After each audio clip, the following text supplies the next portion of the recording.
Hey guys, I'm Mark, I'm Alen. and welcome to another episode of The Next Man Up. Well, welcome, men, to another episode of the Next Man Up podcast. So glad that you have joined us. Wherever, however you are joining us today, thank you for being with us. As you know, we are about raising up the next generation of men of faith and character because we believe when boys become healthy and godly men, everyone benefits. My name is Mark Stanford. Good to be with you as always. And I'm joined again today by Alen Auguste and our third voice in the podcast. Welcome back, Mr. Josh Wilson. Gentlemen, good to have you on again today. It's good to be here. Always good to be here. Good to talk with you and hang with you guys. It's going to be fun. So we were talking before we got started that we were together roughly 3 or 4 weeks ago doing this in person, and boy, things have changed quite a bit in a short amount of time, have they not? Yes, they have. That is an understatement if there ever was one. It's interesting. I was thinking, the globe, the entire world is talking about this thing. This coronavirus, COVID-19, the elephant in the room, the obvious thing. But it's only recently that the U.S. has really begun to talk about things in unison with the world. I was thinking about all the other illness scares or epidemics that just haven't hit our radar screen really, or haven't disrupted our life. Prior to this, you could go back and list them. They're the same ones that I'm thinking of. But this one obviously is hitting here in the States, and it's got our attention, and it's been highly, highly disruptive for probably most, if not everyone. Guys, I'm curious how your disruption is, and how things are going on your end. It's both changed everything and changed nothing. I meet with a lot of people, and they usually get coffee with them. I usually work out at coffee shops, and all of that is basically shut down. Face-to-face meetings are not an option. My coffee shops are closed down that I frequent. I can't, go to my gym. All that kind of stuff is gone. But at the same time, I can still meet with people over video, and I can do most of my work without necessarily need to be in person with anyone. Shooting videos gets complicated because it's hard to shoot videos unless you're in the same room. But editing can continue moving forward, and writing can continue to move forward. So that kind of stuff hasn't really been massively disrupted. But a lot of my clients are really scared and backing off from moving forward on projects until this whole thing clears up. So that's kind of like messed up my business quite a bit. Yep. Yeah. How about you, Alen? Yeah, I join in with the rest of the world and life just being disrupted and changed. Just have to do things differently. As far as family goes, it feels fun. It feels good, but different. And as far as the school goes that I work at and other businesses that I have, everything is done remotely. So there's a lot of calling parents and families and talking with students, and a lot of Zoom meetings with colleagues. Trying to I think it got thrown at us so quick that a lot of us teachers and administration and faculty that our schooling is done face to face. It's all of a sudden done virtual. Well, how do you do that and make it good? How do you make sure kids are getting everything that they need in their lessons? What about kids who don't have things like laptops and computers or Wi-Fi access? What do we do for those kids? And so it's like, that's like a little peephole into the world that I'm part of trying to navigate educationally. And so we're just trying to answer those questions. So on both fronts, it's different, but we're okay. We're okay. Yeah, I echo really what both of you guys are saying. My own experience is probably less disruption than most. As a homework, homeschool, even home churching family, we were already doing a lot of this stuff at home. So to continue to continue doing it is no difference for us.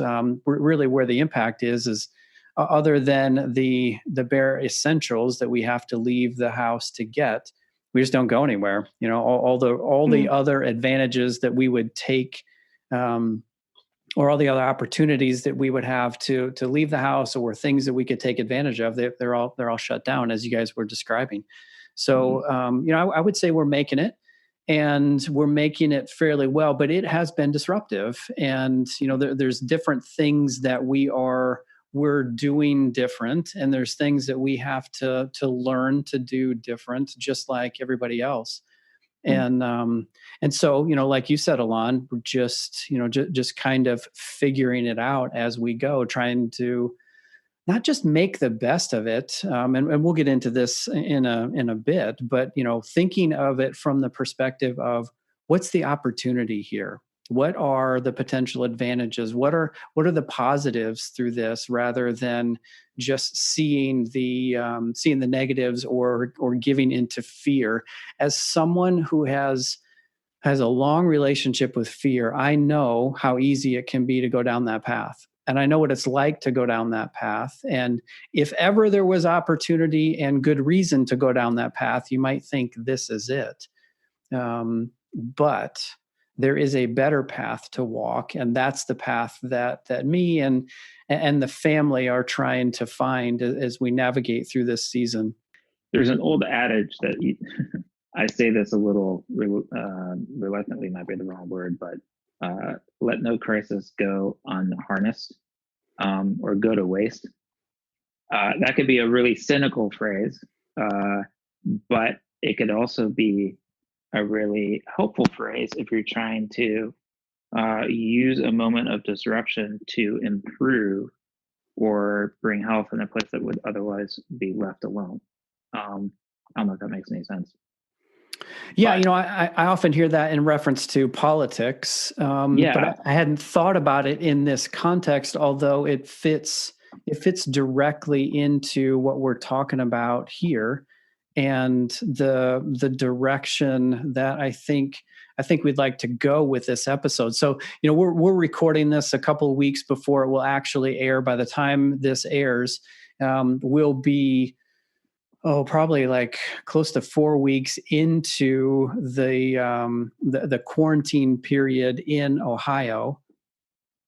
And so, the little bit of honeymoon is over, and the extended spring break is over, and the reality is setting in that this is going to be probably longer than we anticipated. It's certainly going to be measured in weeks, not days. Maybe it extends to months. So here we are. We find ourselves in this situation. It happened. There's nothing that we can do about it at this point, from the standpoint of it's already happened. So I wonder if you guys, and I will contribute as well, can just begin to share some of your thoughts, some of your wisdom around, okay, it's happened. We're a number of weeks into this. How do we continue to move forward in a way that is beneficial and allows us to take advantage of this season, to use that terminology, rather than to just be a victim of what's happened and miss the opportunity that is within this, this quarantine period? I think the most obvious opportunity that we have in the midst of this crisis is we are forced to be with our families in a way that doesn't happen very often. And I think that's been talked about a lot. Like, if you look at the news, if you look at other writing and articles and stuff that have been circulated around the web, online and offline, not just the web. But I think that's kind of an idea that's been thrown around. But it's one thing to just spend time with your family. It's another thing to be very intentional about how you spend the time that you have, newly found time that you have available to you in the midst of this. And if you have a plan that you can work from and not just be random about this extra time, it could be really impactful for your relationship with your son. To be able to talk about how do you handle crisis, how do you like have conversations around what it means to be a leader in the midst of uncertainty. Yes. How to bring calm and peace into an environment that would otherwise be chaotic and fear-inducing. How do you change the way that you organize your days to take into account just the new kinds of pressures that we face being in enclosed quarters, and everyone's trying to get work done, and all the cabin fever that's setting in. Yep. Like all those kinds of things, and not just be reactive to the situation, but to really sit down with your kids and specifically with your sons and talking through about how do you think like is a healthy way of approaching the situation, like to bring your sons into the conversation for how to behave and what actions to take. I think would be a really healthy way and a really impactful way to change the tone of the conversation, because the news is way hyperbolic. Things are blown way out of proportion in both directions. That things are probably worse in some ways and not as bad as people say in other ways. And so, how do you find the truth in the midst of really, really loud and shrill voices? Yeah, Josh, I like the message to be proactive instead of reactive, and however planning looks like, have an intentional way forward to engage and embrace the situation rather than just like playing goalie in a hockey game where you're just taking shots and all you're doing is trying to keep things out the goal. But to take it head on and be proactive. Yeah. Kind of piggybacking off what Josh was saying, I feel like the world has been spinning at 3 trillion thousand miles an hour, and an opportunity that is like arisen is for everybody just to slow down.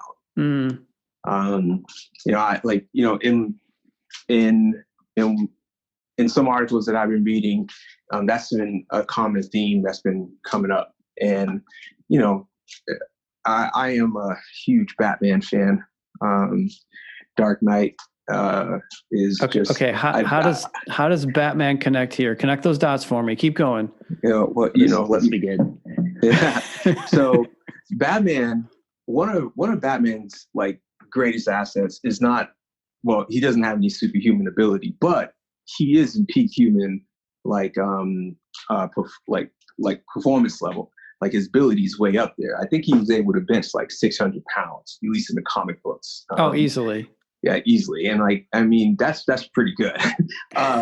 But one of his most unique giftings is his mind. Like, as far as the Justice League goes, and I know I'm getting a little nerdy here, but just follow me.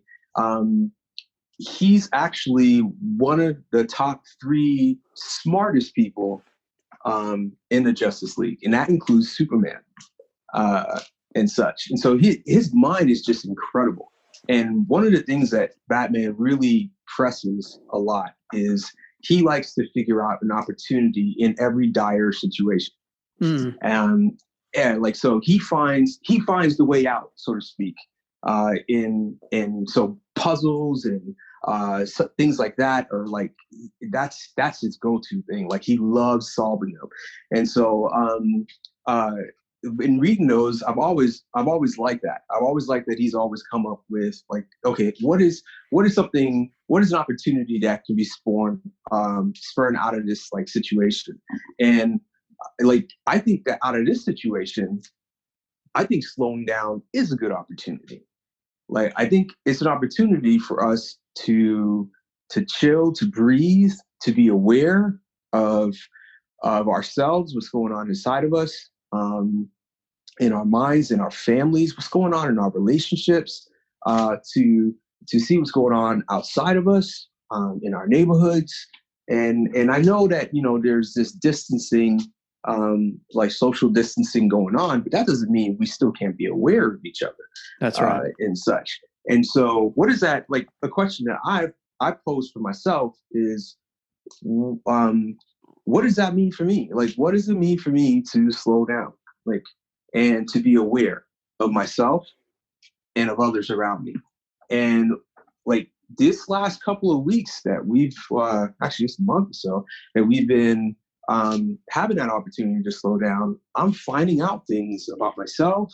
I'm finding out things about my wife. I'm finding out things about my kids that I may have known, but just forgot, or that I never knew, because I've been taking this opportunity to slow down and to jump into these relationships that I have with people around me, to check up on old friends, to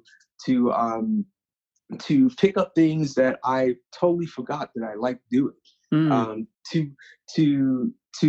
jump into areas that are new that I wanted to do, but I just haven't had the time. I think that one big opportunity here is to just slow down and be aware. Yeah. And that's been really, really good.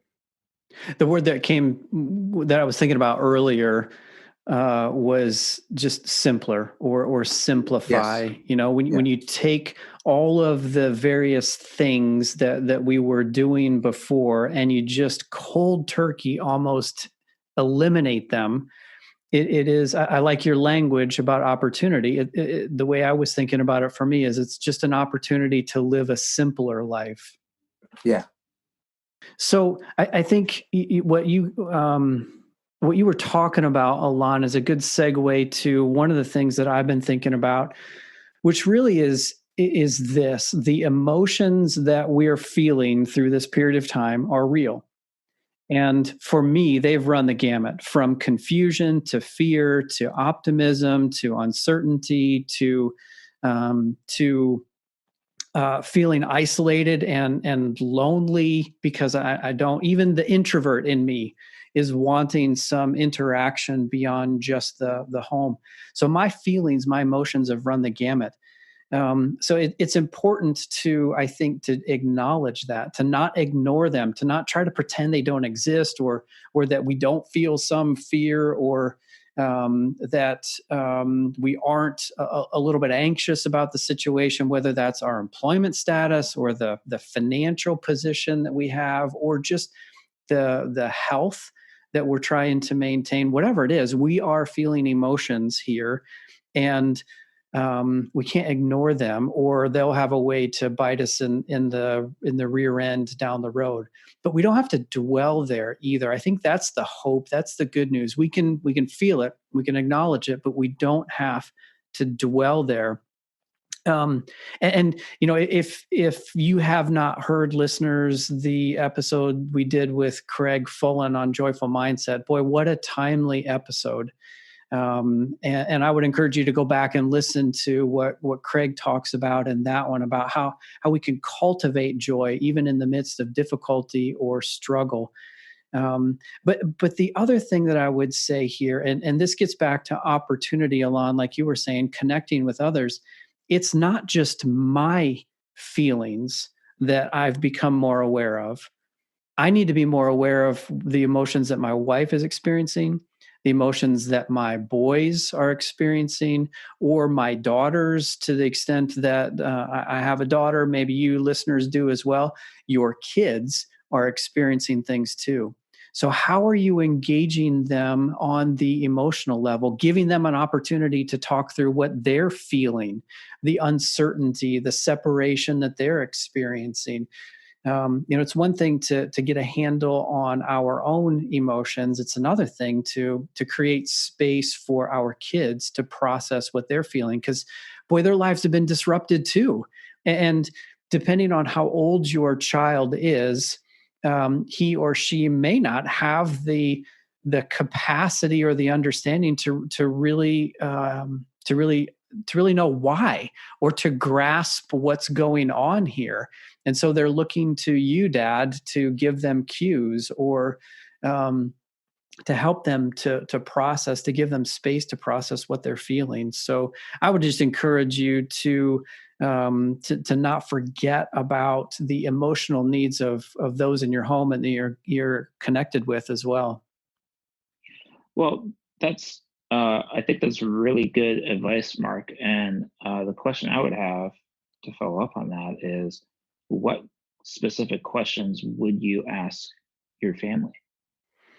Yeah, good question, Josh. So I was talking with somebody earlier today, and the reference to a feelings wheel came up. So if you're not familiar with a feelings wheel, you can just do a search online for that, and you'll find a multicolored chart that just has a description of all the different feelings, all the different emotions, in different descriptive words, and different how they relate to essential core emotions. So one opportunity, if this is new for you, is to just pull out that feelings wheel and tee up a question like, how are you feeling about having to do school from home, or having mom and dad home working side by side as you're doing school? Or how are you feeling about not being able to see your friends and having to connect either over the old school phone call, or through the window, or through electronic means? But a question like that, and then use that feelings wheel to help them to put words to it. Or if maybe this is more natural in your discussion, you as a dad are used to having these conversations with your kids, take it a little step further and just give them space to engage and talk and listen. Tee up a question: how are you feeling about all this? And then just listen for understanding. Listeners for this show have heard me talk about listening as a superpower before. Boy, what a fantastic time to improve your listening skills, where you're not trying to fix a problem, you're not trying to diagnose the issue, you're not trying to take action, Dad, as much as you are trying to connect at a heart level with your child as he or she describes what they're feeling, and you create space to help them become more aware of what they're feeling.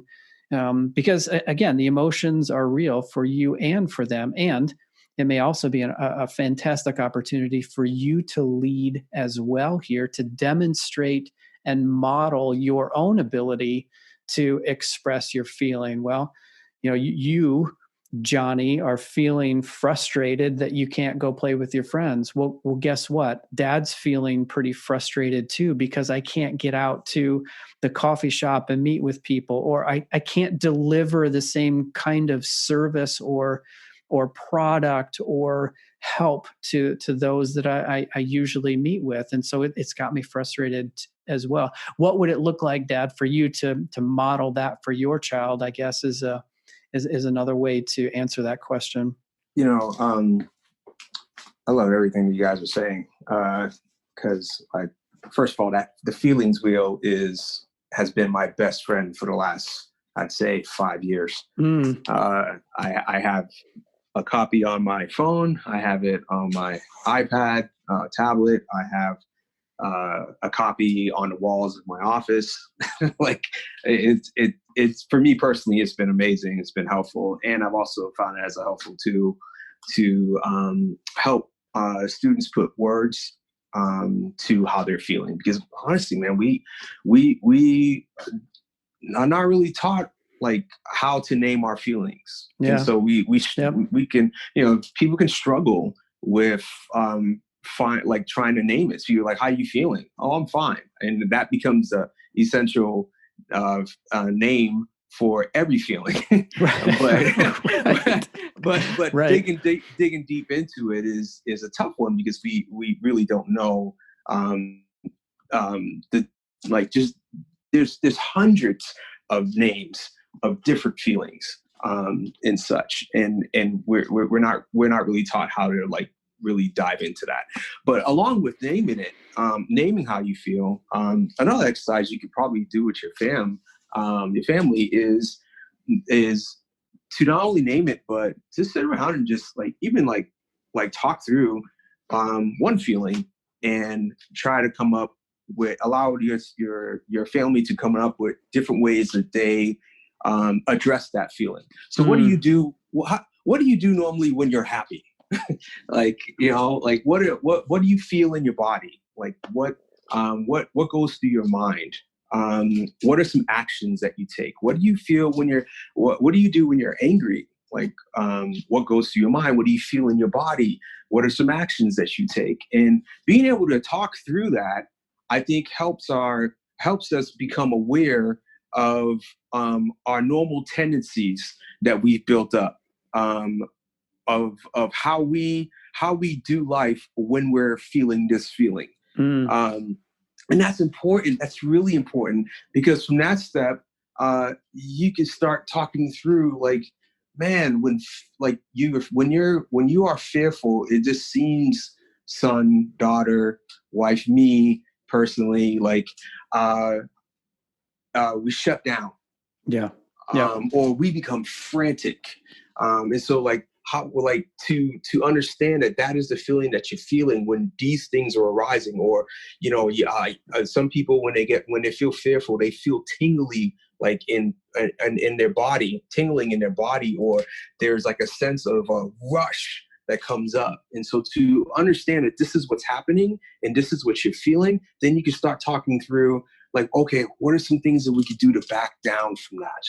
And like, for me, anger was a big one, and noticing what's going on in my body, and noticing what's going on in my mind, and noticing the actions and the words that I would say when I was angry, helped me to realize that what was happening in me was this feeling, and that I was reacting out of this feeling, like, towards people and towards things. Like, I would destroy things, or I would say things to just make people hurt. And I realized that that's what was going on. I was angry and dealing with anger. So then it was like, okay, what are some other things that I could do? Well, one thing that worked with me was I learned to breathe, man. Like, that was a big thing for me. Learning to breathe, learning to do body scans, to start at my feet and work up to my head, and realizing what was going on. Running is something that I enjoy to do when I'm angry. I just take a quick run or walk. Doing the 5, 4, 3, 2, 1 exercise is another good one that I do, where I name 5 things that I can see, 4 things that I can hear, 3 things that I can feel, 2 things that I can taste, 1 thing I can smell. Doing these things help me to do other things besides the harmful things to myself and others that I was doing, or for when I was frantic and wild and just felt overwhelmed. These things help me to calm down and to center myself. And so my families out there, fathers out there, if you're looking for things to do with your family when it comes to not only naming a feeling, I would say press into asking them, one, what do you do? What's going on in you when you are feeling this feeling? And what are some things that we can help you do to center yourself when these feelings are overwhelming for you? That's really good, Alen. And I think that as men, we are either told to not pay any attention at all to our emotions and just push through it. Yeah. Or we're told, be super in touch with your emotions because they're the only thing that's real. Yep. And the truth is, in most cases, is somewhere in the middle, where we want to be informed by our emotions, but we don't want to make decisions based on our emotions. Yeah. So we want to be in control of our emotions, not be controlled by our emotions, but it doesn't mean that our emotions don't matter. And when we suppress our emotions or ignore our emotions, we're actually still governed by them, or we're still controlled by them. We just don't realize what they're doing to us. Yep. And the first step in being in control of ourselves and being responsible, in other words, able to respond to a situation instead of reactionary, is to be aware of what our emotional state is. There's a great episode of Band of Brothers. I think it's the second episode, and there's this whole section. Most of the storyline is about a Private Blythe. The story was, how does Blythe deal with his fear in combat? There's several voices that show up through the episode attempting to give him advice about how to deal with the fear that he's experiencing. And what they kind of all boil down to is everyone has fear. Mm. The goal is to acknowledge it and operate regardless of it. Mm-hmm. That's right. To be aware that fear is going to do things to you in the way that you respond in the midst of a crisis, in the midst of combat, and to be able to acknowledge that and operate anyway. Yep. So I think there's a high fear level in the midst of this epidemic. And if you're looking for something to watch, man, Band of Brothers is just such a fantastic series. And I think that episode especially deals really well with fear and how to operate in the midst of it. Yeah. If you have a young one, a real young one, and Band of Brothers is a little too gory for them, like a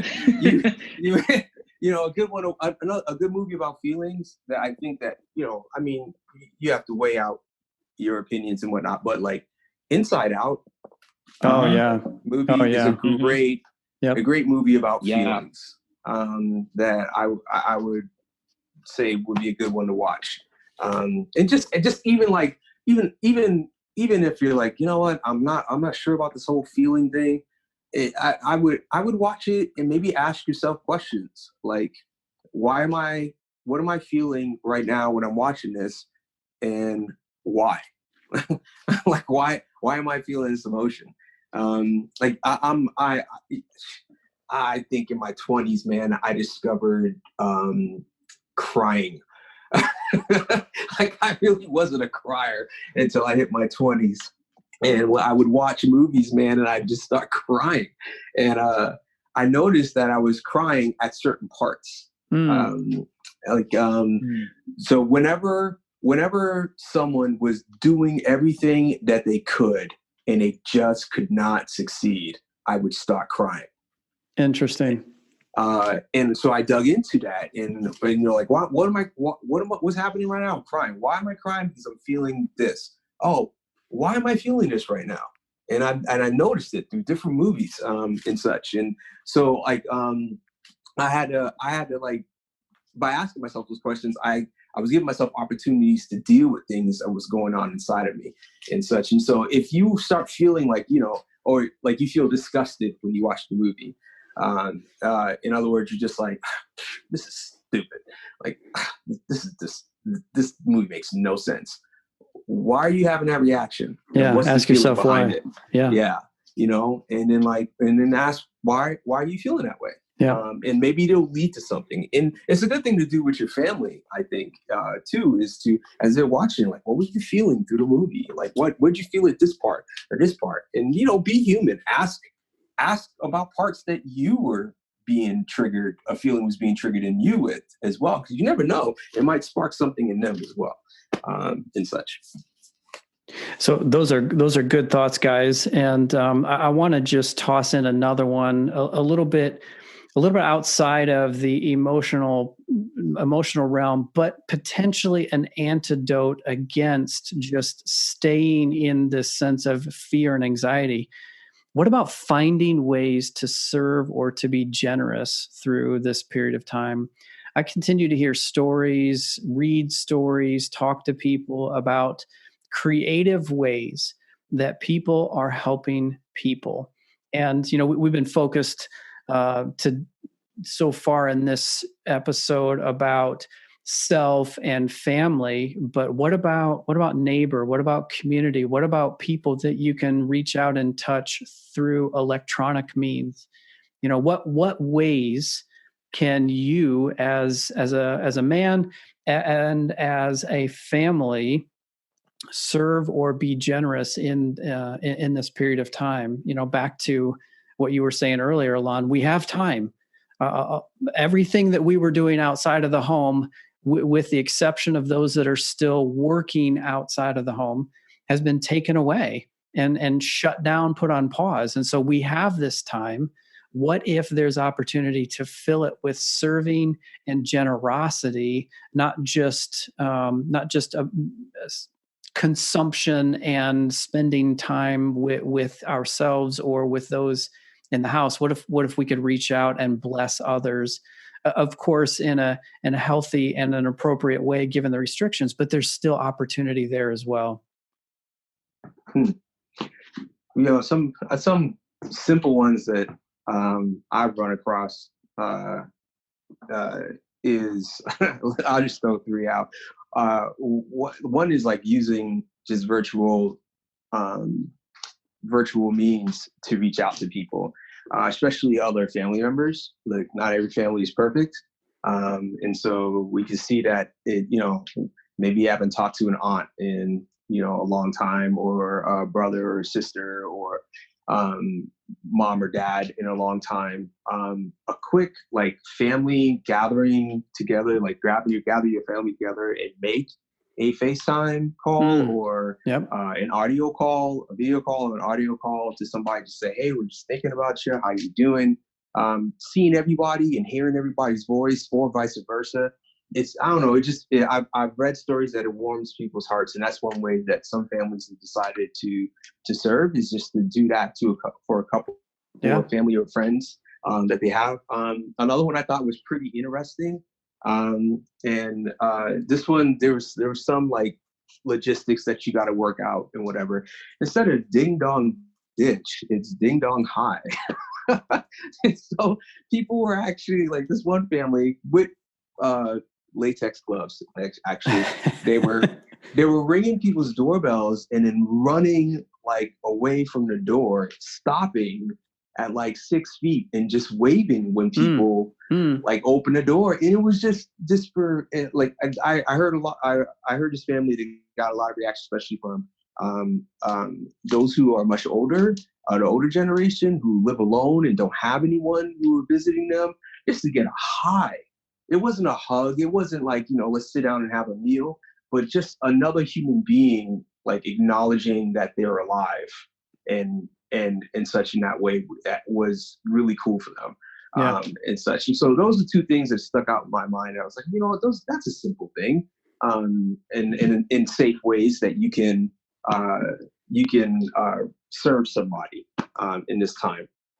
Guys, thank you for those thoughts, for all the robust discussion around emotions and the opportunity that is within this challenge, within this season. I want to end with a quote. I've just started to reread the book Love Does by Bob Goff.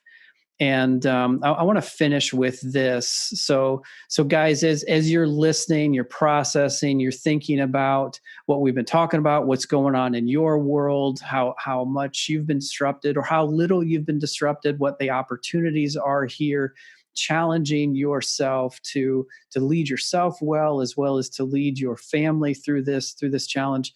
I want to just finish with this quote. Again, Bob Goff from the book Love Does. I think every day God sends us an invitation to live, and sometimes we forget to show up, or we get head faked into thinking we haven't really been invited. But you see, we have been invited every day, all over again. Accepting the invitation to show up in life is this: It's about having things matter to us enough that we stop just thinking about those things and actually do something about them.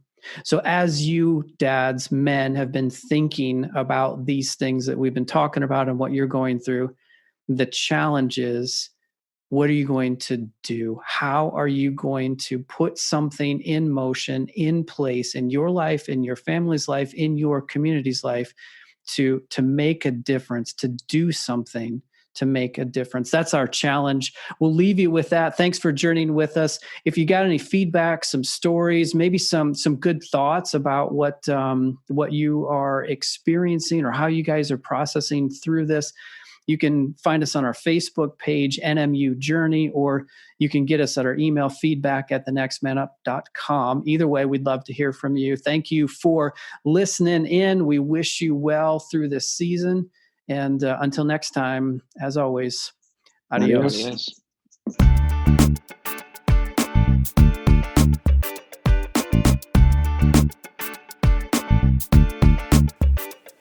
Hey, listeners, thanks for journeying with us on this Next Man Up podcast. We would love to hear from you. Maybe you have a question or an idea, perhaps a topic for us to consider. If that's you and you want to reach out to us, you can get us at feedback@thenextmanup.com. That's feedback@thenextmanup.com. Again, we'd love to hear from you. Until next time, we'll see you later.